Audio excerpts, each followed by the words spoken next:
Bonjour, aujourd'hui je vous propose une façon de voir comment je peux déplacer des éléments à partir d'un paramètre qui pourrait être d'une valeur négative ou d'une valeur positive. Donc j'ai ici une simple porte, je vais la placer sur un plan de référence. Donc je vais simplement l'aligner, et voilà. Donc si je crée un premier paramètre, imaginons à partir du centre, que je vais appeler décalage.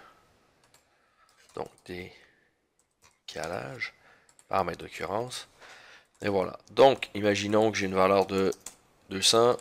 Sans souci, imaginons que je veux la déplacer par contre de façon négative. Donc, moins 200, impossible. Donc, pour remédier au problème, on va simplement utiliser un peu de mathématiques. Donc, je vais copier le plan de référence qui est ici. Donc, je vais le copier en dessous, tout simplement. Je vais créer deux nouvelles dimensions.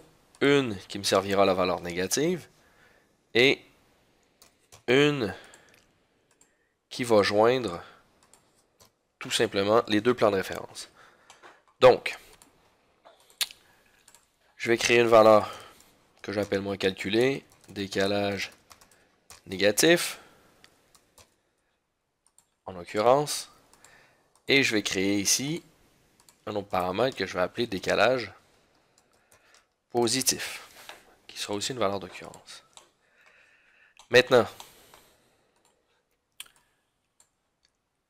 je vais simplement utiliser une formule.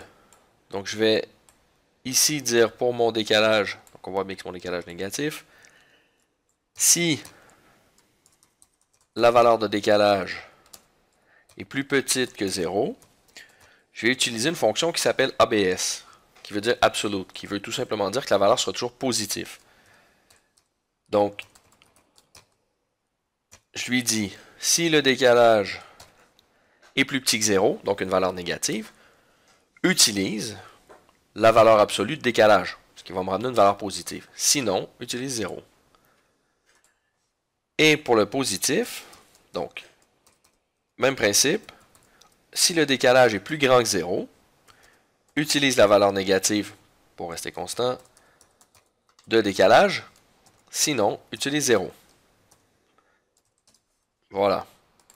Donc concrètement, quand je viens entrer une valeur par exemple de 250, j'ai un décalage positif de 250. Et voilà. Par contre, si je viens entrer une valeur négative, qu'est-ce qui se passe? Mon décalage positif devient 0, donc ma porte s'aligne avec le centre, et la valeur du décalage négatif devient 150, donc le décal de 150. Ce qui me permet ici, je vais l'étendre un peu, voilà, de voir que je suis clairement 500 en dessous du centre. Et voilà, j'espère que ça vous a plu. À bientôt.